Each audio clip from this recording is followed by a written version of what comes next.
আসসালামু আলাইকুম। এক ব্যক্তি প্রচুর কোরআন পড়ত, তবে তার থেকে কিছু তার মুখস্থ থাকতো না। একদিন তার ছেলে তাকে জিজ্ঞাসা করলো, তুমি এত কোরআন পড়ো কিন্তু কিছুই মুখস্থ করতে পারো না, এতে লাভ কি? তিনি বললেন, আচ্ছা, আমি তোমাকে এই প্রশ্নটির উত্তর দিব।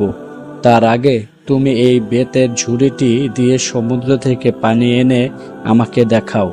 ছেলেটি বলল, এটাতে পানি ভরে আনা তো অসম্ভব ব্যাপার। লোকটি বলল, চেষ্টা করে দেখো। বেতের ঝুড়িটি কয়লা আনা নেওয়ার কাজে ব্যবহৃত হতো।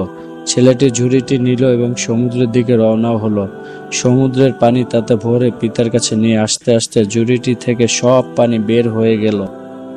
এবার সে পিতাকে বলল, এতে কি লাভ? পানি তো সব বের হয়ে যাচ্ছে। পিতা বলল, চেষ্টা চালিয়ে যাও। ছেলেটি 2বার, 3বার, 4বার, 5বার এভাবে কয়েকবার চেষ্টা করেও পানি ধরে রাখতে পারল না। অবশেষে ক্লান্ত শ্রান্ত বদনে পিতার কাছে ফিরে এসে বলল, আমার পক্ষে পানি দিয়ে এই পাত্রটি ভরে আনা সম্ভব না। পিতা তখন ছেলেটিকে বলল, তুমি কি খেয়াল করেছো ঝুড়িটির কি হয়েছে? ছেলেটি বলল, হ্যাঁ, ঝুড়িটি আমি পানি ধরে রাখতে পারিনি, তবে পানি ঝুড়ির মধ্যে থাকা কয়লার ময়লা ধুয়ে সাফ করে দিয়েছে। এখন সেটি পরিষ্কার ও চকচকে করছে। পিতা বলল, তুমি ঠিক ধরেছ। কোরআনও তোমার অন্তরের সাথে একই কাজ করে। অর্থাৎ দুনিয়া ও দুনিয়াবি কাজের কারণে তোমার অন্তর কলুষিত হয়ে যায়। কোরআন সমুদ্রের পানির মতো, তোমার অন্তরকে পাক সাফ করে দেয়, যদিও তুমি তার থেকে কিছু তোমার অন্তরে সংরক্ষণ করে রাখতে না পারো।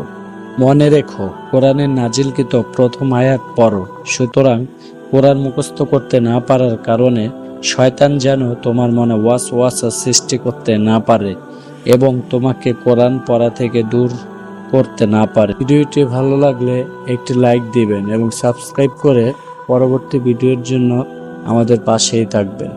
আপনার একটি লাইক আমাদেরকেও পরের ভিডিও বানাতে অনুপ্রেরণা যোগাবে।